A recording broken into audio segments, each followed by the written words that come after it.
Let's quickly shift to our Abuja studios with Gloria Mezweke. Hello, Gimba. The Independent National Electoral Commission, INEC, is warning political parties to shun vote buying during elections or face the full weight of the law.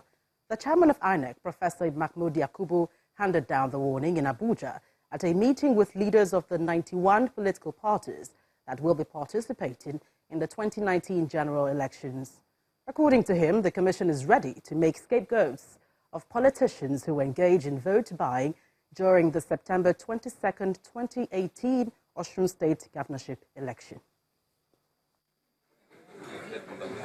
All appears set on the part of the Independent National Electoral Commission, INEC, for the conduct of the 2019 general elections, except for the urgent need to discuss with political parties some areas of concern that could negatively affect the exercise.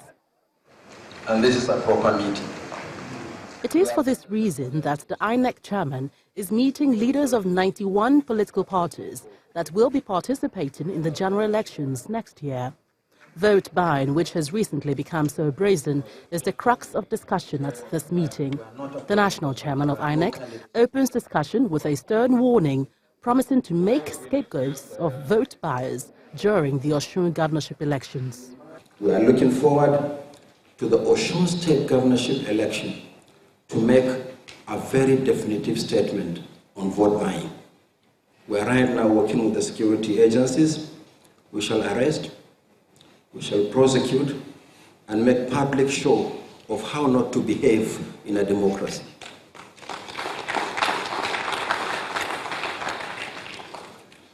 We will make a big statement on vote buying in the Osun governorship elections. And when the time comes, don't say you are not forewarned. You are forewarned.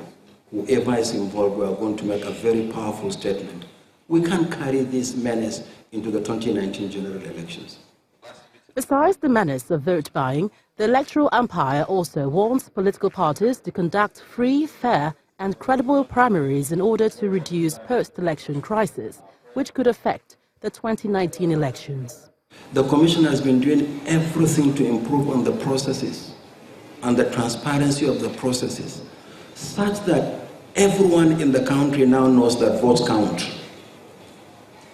Credible elections begins with credible party primaries, and you are responsible for conducting credible party primaries. It's about 161 days to the general elections and 2 weeks to the Osun governorship elections. How INEC chooses to handle vote buying during the Osun election will no doubt have a bearing on the general elections next year. A former Minister of Special Duties and a People's Democratic Party presidential aspirant, Mr. Pt.3, says PDP will not implode after its presidential primary election has been insinuated in some quarters. Mr. Turaki stated this when he visited Kwara State to canvass support of delegates ahead of the party's primary election. He also laments the security situation, which according to him appears to defy immediate solutions. The issue of security or insecurity has become so profound in this country today that Nigerians are not safe in their homes. They are not safe on the streets, neither are they safe in their places of business.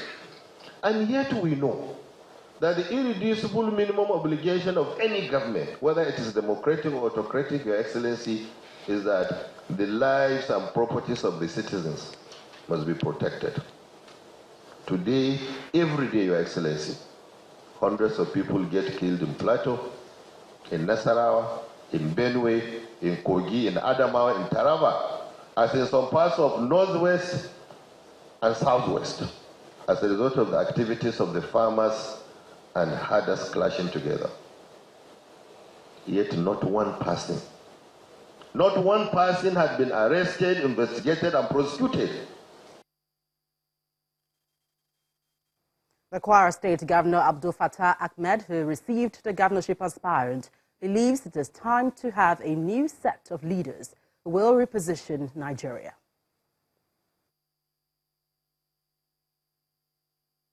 The biggest strength of any country lies firstly in its people.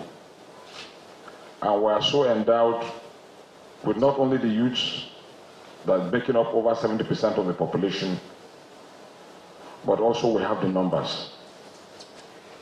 We're also endowed with diversity, which ordinarily should be our strength.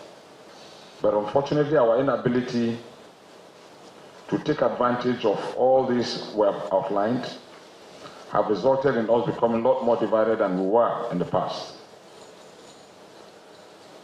So clearly, we require a new sense of leadership that will reposition us and take advantage of all the things we have outlined and move Nigeria forward. Ahead of its 70th anniversary, the University of Ibadan has renamed its hostels and conference center after Otumba Shubomi Balogun to immortalize him as a major benefactor. The Vice-Chancellor of the university, Professor Idowu Olayinka, explains that the honor had to be done in appreciation of the philanthropic works of Otumba Shubomi Balogun to improve UI and advance humanity.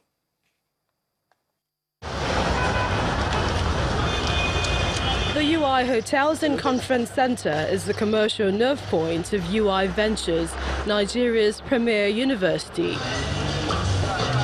And it's just got a new name, Otumba Shubomi Balogun Hotel and Conference Center. The renaming ceremony, which is taking place ahead of the university's 70th anniversary, is to immortalize Otumba Olashubomi Balogun as a major benefactor of the school. The Vice-Chancellor of the university describes the honoree's generosity as legendary.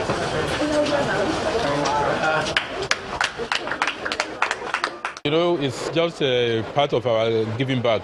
Baba has been associated with the University of Ibadan for at least the last 30 years as the pioneer chairman of UI Ventures from December 1989 till 2005. And the company has been growing from strength to strength. And as you are also aware, he donated the Otumba National Pediatric Center in Ijebu to the university 2011. And he has been ever so supportive. So we felt we should name this complex after him. The octogenarian philanthropist is grateful for the honor.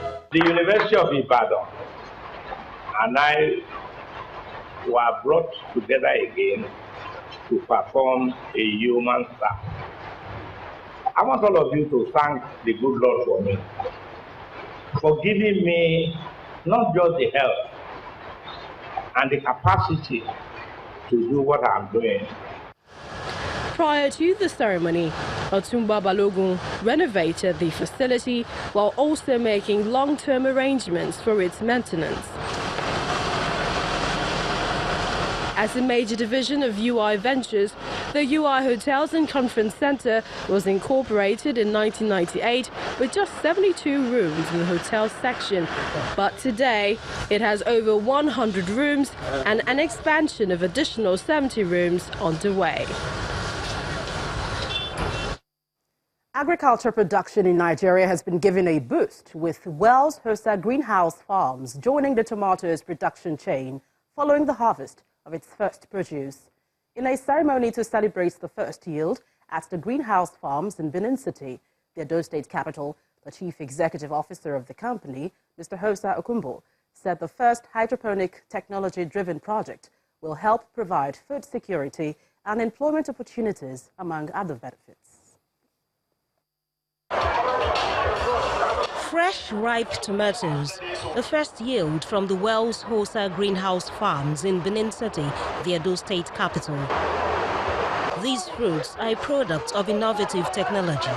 Its development is based on hydroponic technology, a method of growing plants in controlled environment using mineral nutrients in water and no soil. In their comments, government agencies say the project will boost Nigeria's exports. The captain has gone into using technology and innovation, and that's why we have greenhouse technology. So all year round, we're going to be growing tomatoes there. And it's also good because it's at the very standard at which we can also export. The company is ready to make the most of this breakthrough with more ventures. Not just tomatoes is possible in greenhouses, but every other type of crop, depending on the location and the area and the part of Nigeria that we are in. So who knows, maybe berries will be possible, tomatoes will be possible, exotic flowers may be possible in the Mambila plateaus and just plateaus where you have a cooler temperature. So this is possible, it can be done, and that is what we've started. A privilege for some special guests to join in the harvest. The produce are taken to the Oba of Benin Palace for royal blessing. May the Lord God Almighty and our ancestors continue to be with all of you. Bless your efforts, whichever endeavors you want to delve into. May you, come out successfully and unharmed. The management of Wells Hosa Greenhouse Farms foresees a brighter future. I'm seeing more than tomatoes. I'm seeing jobs for the youth. I'm seeing empowerment of our people. I'm seeing food security. I'm seeing exports. And foreign exchange to support our GDP. The Wells Hosa Greenhouse Farms currently stands on 27 hectares of land with an output of nearly 4,200 tons per year, an estimated revenue value of $6 million per year.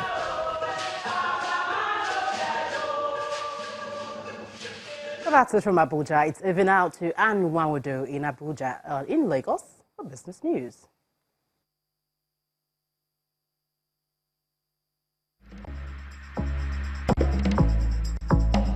You First. First Bank.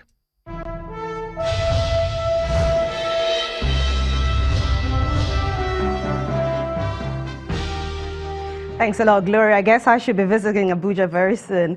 Well, we begin business news tonight with an assurance coming from the Nigerian National Petroleum Corporation. They say there is no need for panic buying by motorists and consumers of petroleum products, as it has adequate storage to cater for all Nigerians. This assurance is coming after plans by the Nigeria Union of Petroleum and Natural Gas Workers to embark on an industrial action over purported military intervention in labor matters involving a company and its workers in Delta State. The NNPC says its management team are in talks already with contending parties, and a resolution over the issue will be reached very soon.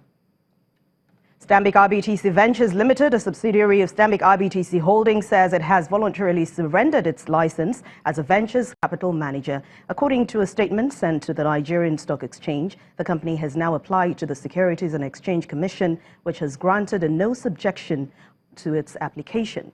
Meanwhile, the Stanbic IBTC Ventures says that there is nothing to worry about over the possible implication of its announcement, as the move will neither hurt the company clients nor the company itself. The banking subsidiary of the group is one of the 4 banks fined by the Nigerian authorities last week over alleged illegal funds repatriation. And today's trading session at the domestic stock market has ended with further profit taken in blue chip stocks amid cautious trading by investors. Let's hear more from Tosin Adeshina.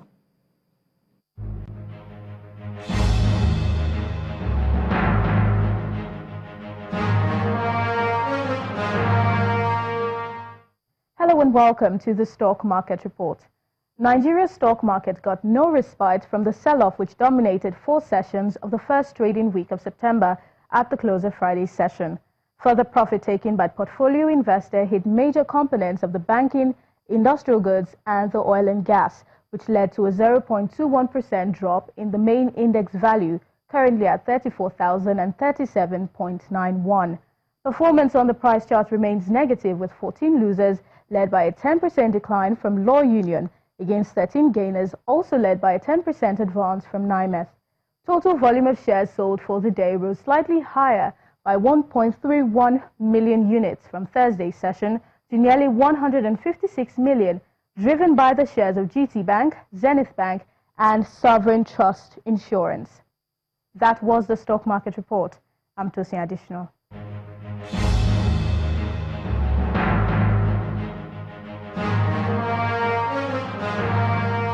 Thanks a lot, Tosin. But it's a slight rebound for some of the world's leading stock markets after previous sell-offs. Investors are still very cautious, though, because there are still trade threats between the U.S. and China. But let's see how they closed today.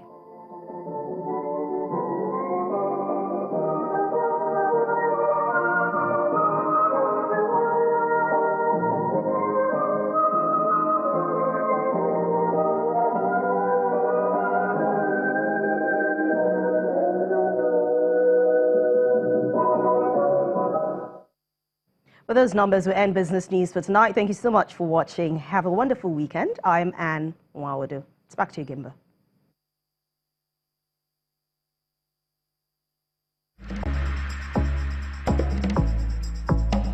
You first. First Bank. Still ahead on the news at 10, Serena Williams on course for record equalizing 24th Grand Slam title when she faces Japanese trailblazer Naomi Osaka in finals of US Open on Saturday. That's on Sports News. Stay with us.